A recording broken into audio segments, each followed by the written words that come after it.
அதிமுக பொதுச் செயலாளர் எடப்பாடி பழனிசாமி ஆம்பூரில் தேர்தல் பிரச்சாரத்தில் ஈடுபடுவதை காணலாம். அதிமுக கட்சி இன்றைக்கு சட்டமன்ற பொதுத் தேர்தல் மட்டுமல்ல, நாடாளுமன்ற தேர்தலிலும் 37 இடங்களிலே வென்றோம். 2014 மறந்து விட்டீர்களா? ஒரு இடம் கூட உங்களுக்கு நாடாளுமன்றத்தில் கிடைக்கல. 2014 தேதி 2014 ஆண்டு நடைபெற்ற நாடாளுமன்ற தேர்தலில் ஒரு இடம் கூட திமுக கிடைக்கல. எங்களை பத்தி பேசுவதற்கு தகுதி இல்லை. பல இடைத்தேர்தல் 2011 2021 பல இடைத்தேர்தல் தமிழகத்தில் நடைபெற்றது. அப்பொழுது கூட உங்களால் வெற்றி பெற முடியல. உள்ளாட்சி தேர்தல் வெற்றி பெற முடியல. கூட்டுறவு சங்க தேர்தல் 98% தமிழகத்தில் வெற்றி பெற்று நாங்கள் கூட்டுறவு வலிமையாக அமைத்தோம். 10 ஆண்டு காலம் வனவாசம் போன கட்சி எங்களை பற்றி விமர்சனம் செய்வதற்கு அருகதை இருக்குதா? ஏதோ ஒரு 5 ஆண்டு காலம் தப்பி தவறி உங்களுக்கு ஒரு வாய்ப்பு கிடைச்சிட்டு இதை பயன்படுத்தி ஒரு நல்ல ஆட்சி கொடுப்பான்னு மக்கள் எதிர்பார்த்து தான் உங்களுக்கு வாக்களிச்சாங்க. நீங்க கவர்ச்சிகரமா 2021 சட்டமன்ற பொது தேர்தலில் அதிகமான வாக்குறுதிகளை அள்ளி தந்தீங்க. 525 அறிவிப்புகள் திராவிட முன்னேற்ற கழக தேர்தல் அறிக்கையில் இடம்பெற்றது 2021 அன்று. அப்பொழுது ஸ்டாலின் எதிர்க்கட்சி தலைவராக இருந்தார். அந்த காலகட்டத்தில் மக்களை ஏமாற்றி கவர்ச்சிகரமாக பேசி நிறைவேற்ற முடியாத திட்டங்கள் எல்லாம் அறிவிக்கப்பட்டு வாக்குகளை பெற்று ஆட்சிக்கு வந்த திமுக கொடுக்கப்பட்ட வாக்குறுதி உங்களால் நிறைவேற்ற முடிஞ்சதா? விவசாயிகள் கொடுக்கப்பட்ட வாக்குறுதி நிறைவேற்றல, வீதியில் வந்து போராடுறாங்க. தூய்மை பணியாளர்கள் அவர்களுக்கு கொடுக்கப்பட்ட வாக்குறுதி நிறைவேற்றல, வீதியிலே வந்து போராடுகிறார்கள். மருத்துவர்கள் வீதியிலே வந்து போராடுகிறார்கள். செவிலியர்கள் வீதியிலே வந்து போராடுகிறார்கள். அரசு ஊழியர்கள் அவர்களுக்கு மட்டும் 8% வாக்கு இருக்குது.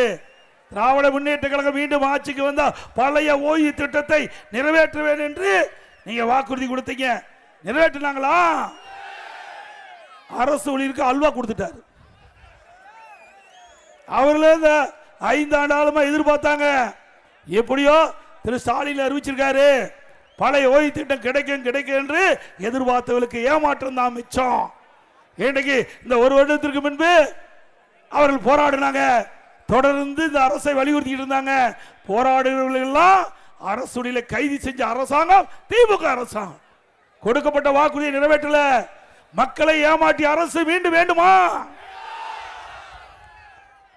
அது மட்டுமல்ல, எப்பொழுது பார்த்தாலும் சொல்லுகிறார் ஸ்டாலின், நாங்க பெண்களுக்கு உரிமை தொகை கொடுப்பதாக சொன்னார். எங்க நீ கொடுத்த? கொடுக்க வெச்சோம். 28 மாசம் தொடர்ந்து சட்டமன்றத்தில் பிரதான எதிர்க்கட்சி என்ற முறையில் நான் இன்றைய முதலமைச்சர் ஸ்டாலின் கோரிக்கை வச்சேன். திரு ஸ்டாலின் அவர்களே, 2021 சட்டமன்ற பொதுத் தேர்தல் போது வாக்குறுதி அளித்தீர்கள். திராவிட முன்னேற்ற கழகம் ஆட்சிக்கு வந்தா மாதந்தோறும் குடும்ப தலைவிக்கு 1000 ரூபாய் உரிமை தொகை கொடுப்பதாக வாக்குறுதி கொடுத்து அந்த ஏழை தாய்மார்களை ஏமாற்றி வாக்குகளை பெற்று ஆட்சிக்கு வந்த பிறகு 28 மாதம் நீங்க புறக்கணித்துக் கொண்டே கேட்டீர்கள். எப்பொழுது கொடுப்பீர்கள் என்று தொடர்ந்து அழுத்தம் கொடுத்தோம். எங்களுடைய சட்டமன்ற உறுப்பினர்கள் சட்டமன்றத்தில் தொடர்ந்து இந்த அரசுக்கு அழுத்தம் கொடுத்தோம். அதிமுக பொதுக்கூட்டத்தில் தொடர்ந்து பேசணும். தொலைக்காட்சியின் வாயிலாக பேட்டி கொடுத்தேன், அறிக்கையின் வாயிலாக வெளியிட்டேன்.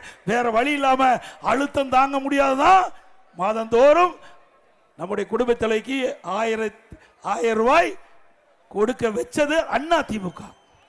மறந்து விடாதீங்க பெண்களே, அவர் மனமுசு கொடுக்கல. அது மட்டும் இல்ல, இப்பொழுது மேல ஒரு 25 லட்சம் பேர் கொடுத்திருக்காரு. என்ன பெண்கள் கஷ்டத்தை பார்த்தா கொடுத்தாரு. இப்போ விதிகளை தளர்த்தி கொடுக்கணும்னு சொன்னார். ஏன் அப்போ விதிகளை தளர்த்தி இருந்தா கிடைச்சிருக்கும்ல? 54 மாசம் உண்டு ஓடி போச்சு. இனி மக்களுடைய செல்வாக்கு இழந்துட்டாரு. தேர்தல் வரப்போகுது. இந்த தேர்தலில் வெற்றி பெற வேணும். அந்த தாய்மாருடைய குடும்பத்தில் இருக்கிற வாக்குகளை பெற வேண்டும். அதற்காக ஸ்டாலின் ஒரு நாடகத்தை அரங்கேற்றினாரு. விதிகளை தளர்த்தி 25 குடும்ப தலைவிகள் 25 லட்சம் குடும்ப தலைவிக்கு மாதந்தோறும் 1000 ரூபாய் கொடுப்பதாக அறிவிச்சு இப்ப 6 மாசம் கிடைக்குது. ஏற்கனவே 22 மாசத்தை நாமத்தை போட்டார். இப்ப கொடுத்தவங்களுக்கு 54 மாசம் நாமத்தை போட்டார். ஆக ஏழை தாய்மார்களை ஏமாற்றிய அரசாங்கம். நாங்களும் தேர்தல் அறிக்கையில் சொன்னோம், இவர்கள் போல நாங்கள் ஏமாற்றல. 2021 அனைத்து இந்திய அண்ணா திராவிட முன்னேற்ற கழக தேர்தல் அறிக்கையில் நாங்கள் வெளியிட்டோம். அண்ணா திமுக ஆட்சிக்கு வந்தா குடும்ப அட்டைக்கு நம்முடைய தாய்மார்களுக்கு 1500 ரூபாய் கொடுப்புன்னு சொன்னோம். அப்பொழுதே சொன்னோம் 1500 ரூபாய் கொடுப்புன்னு சொன்னோம். ஆனா திட்டமிட்டு திராவிட முன்னேற்ற கழக கூட்டணி கவர்ச்சிகரமா பேசி மக்களை ஏமாற்றி வாக்குகளை பெற்றாங்க. இப்பொழுது நாங்கள் சொல்கிறோம், அப்பொழுது திராவிட முன்னேற்ற கழக தேர்தல் அறிக்கை முன்னமே நாங்கள் விட்டாச்சு. 2021 அண்ணா திமுக தேர்தல் அறிக்கை திமுக தேர்தல் அறிக்கை வெளியிடுவதற்கு முன்பு 1 மணி நேரத்துக்கு முந்தி நாங்கள் விட்டாச்சு. எங்களுக்கு பின்னால்தான் திமுக தேர்தல் அறிக்கை வெளியிட்டு திமுக தேர்தல் அறிக்கை 2021 வெளியிட்டாங்க. இப்பொழுது ஸ்டாலின் சொல்றார், எடப்பாடி பழனிசாமி எங்களை காப்பி அடிச்சு தேர்தல் அறிக்கை வெளியிட்டணும். திரு ஸ்டாலின் அவர்களே, நாங்கள் அண்ணா திமுக சார்பா 3 முறை தேர்தல் அறிக்கை வெளியிட்டோம். 1 மாசத்துக்கு முந்தைய தேர்தல் அறிக்கை வெளியிட்டோம். படிப்படியாக தேர்தல் அறிக்கை வெளியிட்டோம். பிறகு முழுமையாக அண்ணா திமுக சார்பா அண்ணா திமுக ஆட்சிக்கு வந்தா இன்னென்ன திட்டங்களை நிறைவேற்றுவோம் என்று 297 அறிவிப்புகள் 8 நாளைக்கு முந்தைய அறிவிச்சாச்சு. திராவிட முன்னேற்ற கழகம் அறிவிக்கிறதுக்கு 8 நாளைக்கு முந்தைய அண்ணா திமுக தேர்தல் அறிக்கை வெளியிட்டோம். வெளியிட்டாச்சுல? அப்ப யார் காப்பி அடிச்சா? திமுக தானே காப்பி அடிச்சிருக்குது. இன்றைக்கு நாங்க கொடுக்கப்பட்ட வாக்குறுதி மக்களிடத்துல சேர்ந்துட்டது, வேற வழி இல்லை. அதை காப்படிச்சுதான் இன்னைக்கு ஸ்டாலின் பல அறிவிப்புகளை வெளியிட்டிருக்கார். ஏற்கனவே திராவிட முன்னேற்ற கழகம் 2021 சட்டமன்ற பொது தேர்தலில் அறிவித்த அறிவிப்புகள் 1/4 பங்கு கூட நிறைவேற்றல. இன்றைக்கு மாதந்தோறும் கேஸ் சிலிண்டருக்கு 100 ரூபாய் மானியம் கொடுத்தாங்களாமா? Petrol diesel குறைக்கிறாங்களா? குறைச்சாங்களா? நம்முடைய மாணவர்கள் இளைஞர்கள் வங்கியில் வாங்கி கடன் ரத்து பண்ணாங்களா? 100 நாள் வேலை திட்டத்தை 150 நாளா உயர்த்தினாங்களா?